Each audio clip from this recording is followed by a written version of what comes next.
জানেন আপনাদের মিডিয়াতেও আমরা পেয়েছি যে একজন ব্যবসায়ী তার ইয়েতে করে স্কুটি করে ফিরছিল, সেই সময় তার হাত থেকে অনেক একটা গুলি লাগে, সে আহত হয় এবং তার কাছে একটি ব্যাগ ছিল, সেই ব্যাগে তার দাবি মতো 7 লক্ষ টাকা ছিল। সেই 7 লক্ষ টাকা ছিনতাই করে দুজন অজ্ঞাত পরিচয় দুষ্কৃতী নিয়ে যায়। এরপরে আমরা রাত্রি থেকে তদন্ত শুরু করি, সারা রাত্রি ধরে আমাদের তদন্ত চলে। টেকনিক্যালি যেটা আছে সেভাবেও চলে, আর ম্যানুয়াল সোর্সের মাধ্যম দিয়ে আমরা তদন্ত করি। যে ভদ্রলোক আহত হয়েছেন তিনি এখন ভর্তি আছেন, অশোক সাতুই বলে ভদ্রলোক, উনি ভর্তি আছেন বর্তমানে diamond Harbour super speciality medical কলেজে। সেখানে তাকেও আমরা তাদের সঙ্গে কথাবার্তা বলি। তার কথায় বিস্তর অসঙ্গতি আমাদের প্রথম থেকে আমরা লক্ষ্য করেছিলাম।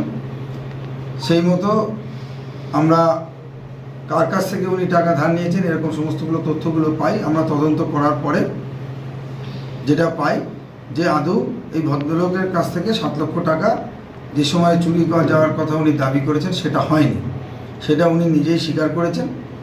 এবং ওনার বাড়ির যারা সদস্য আছে তাদের সঙ্গেও আমরা কথা বলতে পেরেছি তদন্তের সময়। এবং আমি এই ঘটনাটার পরে অ্যাডিশনাল এসপি জোনাল মিথুন কুমার দের নেতৃত্বে একটা টিম করে দিয়েছিলাম ওর ডাইরেক্ট সুপারভিশনে, যে প্রত্যেককে যারা যারা স্টেক হোল্ডার আছে সবাইকে জিজ্ঞাসাবাদ করবে এবং জিজ্ঞাসাবাদে সত্যটা উঠে আসা দরকার। যে ইনজুরিটার কথা আমরা দেখেছিলাম সেই ইনজুরিটার ব্যাপারেও আমরা ডাক্তারবাবুর সঙ্গে কথা বলি। ইনজুরিটা দেখে মনে হয়েছিল যে একটু যেন অন্যরকম লাগছিল, আমাদের অভিজ্ঞতা থেকে লাগছিল। মিথুন কুমার দে নিজেই এই বিষয়টা নিয়ে ওখানকার যিনি ডাক্তার, অ্যাটেন্ডিং ডক্টর এবং অন্যান্য ডাক্তারদের সঙ্গে কথা বলেন। ডাক্তাররা ওটা খতিয়ে দেখার পর বলেন মানে যে ইনজুরিটা হয়েছে সেটা যেন কেউ সাজিয়ে গুছিয়ে করলে অনেকক্ষণ ধরে চিন্তাভাবনা করে কোথায় লাগিয়ে একটা ফায়ার করে যে ধরনের ইনজুরি হয়, এই ইনজুরিটা তার সঙ্গে অনেকটাই মিল আছে।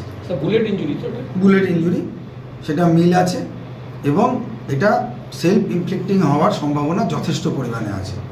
এটা তো কেউ হলপ করে বলতে পারবে না, কিন্তু ওনাদেরও সন্দেহ সেটাই যে এটা সেলফ ইনফ্লিক্টিং ইনজুরি। এইভাবে ইনজুরি বাইরে থেকে কেউ হঠাৎ করে কোনো একটা ঘটনা ঘটালে যে ধরনের ইনজুরি হয় সেই ইনজুরিটা নয়, নিজেই চালিয়েছে। এবং ওর কথা মতো আমরা আরও দুজনকে এই মুহূর্তে জিজ্ঞাসাবাদ করছি, যাদের নাম বলেছে জিজ্ঞাসাবাদ করছি।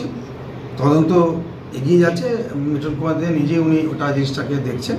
আশা করি যে আমরা এই কারণটা হিসাবে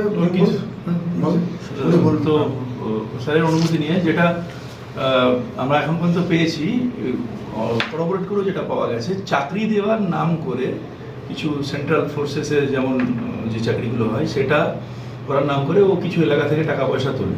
এবং সেখানে ও যেটা স্যার বললেন যে কিছু লোকের ও নাম নিয়েছে যে এরা চাকরিটা করিয়ে দেবে বলে টাকাটা নিয়েছিল। তো এগুলো সবই যেহেতু প্রাইমারি এখন যেটা অ্যাকিউজড ওই এই ঘটনা যে তৈরি হয়েছে, সেক্ষেত্রে আমরা এগুলোকে ভেরিফাই করবো।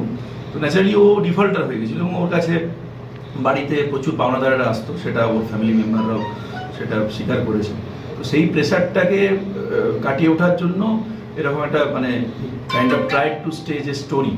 তো সেটা দিয়ে যাতে যে আমার এতগুলো টাকা ওই ওয়েভারটা যাতে হয়, লোকজনের একটা সিম্প্যাথিও পাওয়া যায় বা আমার 7 লাখ টাকা চুরি হয়ে গেছে সেই জিনিসটা যাতে আসে, এটা এখন পর্যন্ত আমরা পেয়েছি। অশোক ছাতুই অবশ্যই আমাদের তো আমরা ওকে তদন্ত চলছে, এখনো মেডিকেলের ট্রিটমেন্টে আছে, যেটা আইনি পদক্ষেপ নিশ্চয়ই করা হবে। আমাদের সুপারভিশনে আছে। সেই ঘটনায় কেউ গ্রেপ্তার করেছে?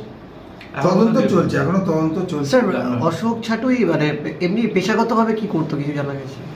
অশোক ছাতুই বিভিন্ন সময় পেশা পরিবর্তন করেছে। আপনি এটা বলতে পারেন যে একজন ছোট স্কেলের ব্যবসায়ী, কিন্তু তার সাথে সাথে এই ধরনের যে বিষয়গুলো আছে টাকা পয়সা নিয়ে এ করা, এটাকে আমরা এই ধরনের টাউট ধরনের একটা প্রবৃত্তি সেটা আমরা পেয়েছি। এটা কি বলা যায়?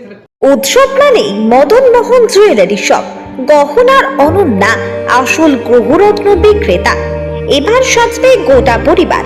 ঠিকানা মিঠাপুকুর রোড, পূর্ব বর্ধমান। প্রতিষ্ঠাতা শ্রী পাঁচু গোপাল দাস, প্রোপাইটার শ্রী বংশীবদন দাস।